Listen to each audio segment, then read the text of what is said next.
Something deeply wrong is happening right now. The flight attendant looked at me and whispered my name before checking my boarding pass. She shouldn't have known it. Then every passenger on the plane turned toward the windows at exactly the same time. And the old man beside me whispered, "Don't let them see you awake." Somewhere over the Atlantic, something boarded the flight with us.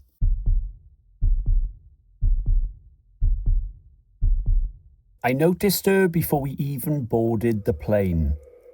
Not because she looked strange at first, but just because she kept staring at people for slightly too long. Standing near the gate with that fixed smile flight attendants always have. Hands folded neatly in front of her, watching everyone line up. The airport was busy, loud, completely normal really. Rolling suitcases, delayed flight announcements, people arguing quietly over seats. Nothing really felt wrong. Until she looked directly at me and whispered my name. Not loudly, barely even audible. Just enough for me to hear it as I walked past. Daniel. I stopped for a second. She smiled wider. Welcome aboard. I remember checking my boarding pass immediately. My name wasn't visible. She hadn't scanned it yet either. I told myself she probably overheard someone say it near the gate. That had to be it. Still, something about the way she said it felt wrong. Like she already knew me. I found my seat about halfway down the cabin. People were settling in normally. Overhead bins were slamming shut, phones were out. Nobody looked concerned. Then she walked past my row and paused. I looked up at her and felt my stomach tighten instantly. Her smile hadn't changed, but her face looked different now. Too pale. The skin around her mouth looked damp somehow, stretched too tightly across her cheeks. Her eyes looked glossy, almost reflective under the cabin lights. She tilted her head slightly while staring at me. "Seat 14A, she whispered. I didn't answer, because she already knew that too. A man beside me asked her for water, and suddenly she looked completely normal again, smiling politely, with a calm voice, totally ordinary. I actually started convincing myself I was just tired. That was until we took off. About 20 minutes into the flight, the cabin lights dimmed. Most people settled down quietly, headphones on, blankets over themselves. That was when I noticed her standing near the front of the cabin, not moving, just staring down the aisle. Nobody else seemed to notice her. A kid walked past her toward the bathroom and didn't react at all. Neither did the woman returning from the bathroom beside him. It was like they couldn't see what I was seeing, because now her face definitely wasn't normal. Her smile stretched too far across her cheeks.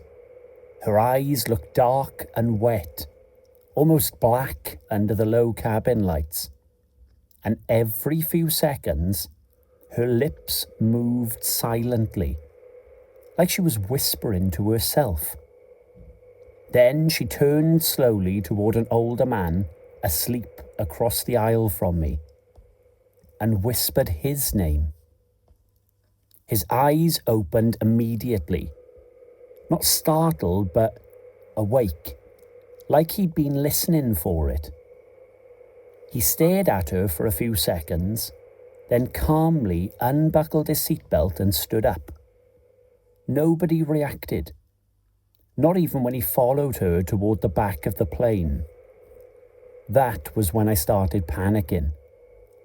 I grabbed my phone and opened the flight map, mostly just trying to distract myself, but the screen froze immediately.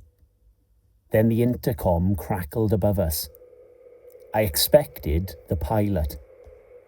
Instead, I heard her voice, soft, speaking through a smile. "Daniel." Every hair on my arm stood up.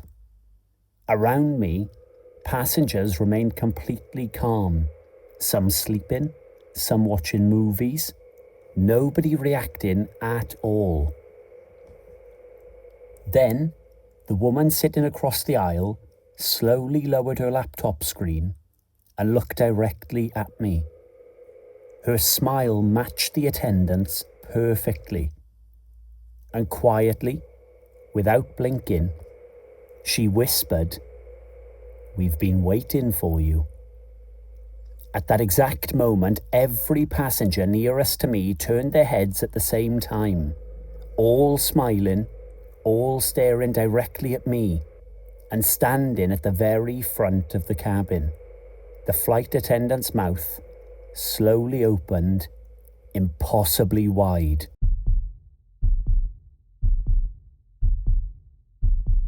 I almost missed the flight because the gate had changed at the last minute. By the time I reached the terminal, boarding had already started. People were rushing forward in loose lines, dragging suitcases behind them, while airport announcements echoed overhead. Everything felt normal, busy, loud, and exhausting. But the second I reached the gate, something felt off. Nobody was speaking. Not really. People were moving, showing passports, scanning their boarding passes, thanking the staff. But it all sounded delayed somehow. Just flat. Like everyone was reading from a script they'd already memorized. I noticed it most with the man in front of me. The gate agent smiled and said, "Enjoy your flight."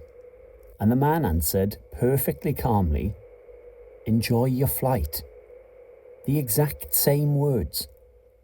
Not sarcastically, not in a joking way, just repeating them back in the same emotionless tone. The gate agent didn't react at all. Neither did anyone else. I remember standing there wondering if I'd heard it wrong. Then it was my turn. The woman scanning boarding passes looked exhausted. Mid-30s maybe, blonde hair tied back tightly, perfect airline smile that didn't quite reach her eyes. She scanned my ticket, the machine beeped red, her smile widened slightly. "Sir," she said quietly, "you shouldn't be here." I laughed awkwardly, assuming something was wrong with the ticket. But the scanner beeped green. Her expression instantly reset. "Enjoy your flight." I didn't answer this time. I just walked onto the plane. The cabin lights were dimmer than usual. Not nighttime dim, but strangely low, like the brightness had been turned down slightly too far. Passengers were already seated in complete silence. Not asleep, just quiet. Nobody scrolling on their phones, nobody talking across the aisles, nobody complaining about luggage space. Everyone just staring forward. I found my seat near the middle of the cabin, beside an older man wearing noise-cancelling headphones. He didn't acknowledge me sitting down, didn't even blink. The plane took off 20 minutes later, but there was no safety demonstration, no welcome announcement from the captain. There was just nothing. About half an hour into the flight, I realised something else. Nobody had moved at all. Not one passenger had stood up to use the bathroom. Nobody had called the attendants. Nobody adjusted their seats even. The older man beside me was sitting in the exact same position, perfectly still. I started trying to convince myself I was overreacting. Maybe everyone was tired. Maybe it was just a weird overnight flight. Then the turbulence started. Soft at first. The cabin shook lightly and the overhead lights flickered. That was when every passenger on the plane turned their heads toward the windows simultaneously.